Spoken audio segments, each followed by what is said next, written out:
Ito ang Tanay Rizal. Mayaman sa mga kabigha-bighaning tanawin, katulad ng mga naggagandahan at mga nagtataasang mga talon, malinis na mga ilog. Masasaksihan mo rin dito ang maladagat na ulap tuwing umaga, na karaniwan lang natin nakikita sa hilagang bahagi ng Luzon. At alam nyo ba na mayroong isang camping site na lagi kong binabalik-balikan pag gusto kong mag-relax at damhin ang ganda ng Tanay, dahil malapit lang ito sa mga magagandang tanawin ng Tanay. At bukod dyan ay nasa tabi lang mismo ito ng malinis na batis at may sarili na ring swimming pool. Kaya only swimming na kayo rito. Very close to nature. Kaya feel na feel mo dito ang provincial life. Ito ang El Casa San Andres Camp na exactly located sa Sitio Ilaya, Barangay San Andres, Tanay Rizal. Humigit kumulang 1.5 oras nga lang ay pwede na natin marating ito mula Quezon City. At alam nyo ba na may bago silang camp at mas lalo pa nilang pinaganda at mas affordable. Dahil for as low as 7,000 pesos, good for 15 packs, ay exclusive na sa inyo ang buong camp tree nila. Mayroon na itong dome tent na sobrang relaxing ng view. Dahil abot tanaw mo lang dito ang malinis na batis na tanging mga lagaslas lang ng tubig at nguni ng ibon ang iyong maririnig, na para sa akin ay tila ba isa itong napakagandang musika. May gazebo na nagsisilbi na rin kanilang dining area at sala, dahil nandito rin yung kanilang TV na may Bluetooth speaker na connected na sa mabilis na wifi. Kaya pwede rin kayong mag-video okay rito, YouTube at Netflix, ref,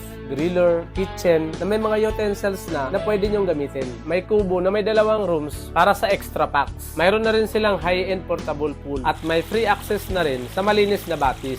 Kaya only swimming na kayo rito mga idol. At kung malaki naman ang grupo nyo, ay swak sa inyo yung kanilang Camp 1 at Camp 2 na kayang mag-accommodate ng up to 30 packs. Unahin ko muna ipakita sa inyo yung kanilang Camp 2 na mas lalo nilang pinaganda, kaya dito na rin naming piniling mag-stay ng aming grupo. Isa itong Bali-inspired staycation house na mayroon ng infinity pool na tanaw mo ang kahabaan ng batis. Kaya sobrang relaxing dito magtampisaw. Isipin mo, swimming pool na may nature vibes ang view. O diba panalo mga idol? Tapos ang kagandahan pa, running water at galing sa bukal ang tubig ng kanilang pool. At regular na pinapalitan ito pag may bago silang guest. Kaya nakakasiguradong malinis ang tubig nito. At bukod dyan ay free nyo na rin magagamit yung kanilang bilyar, mga board at card games, bonfire area, TV na may speaker na at connected na sa mabilis na wifi. Kaya pwede rin kayong mag-video okay rito, YouTube at Netflix. May long table with tent sa gilid ng swimming pool. May kayak din sila na pwedeng i-rent na perfect pang photoshoot. May 2 comfort room na may shower na rin. Kitchen na kompleto na sa kagamitang pangluto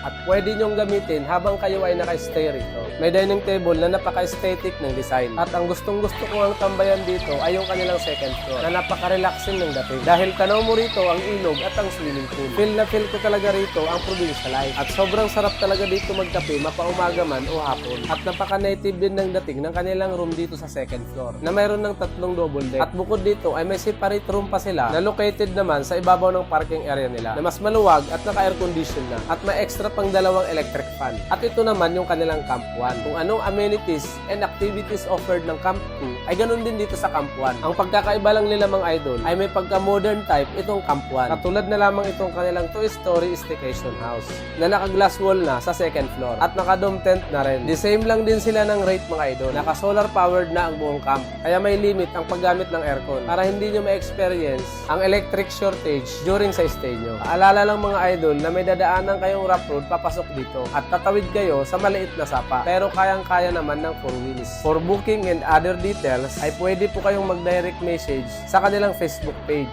Ito nga pala si Kuya Randy Adventures. Enjoy and God bless.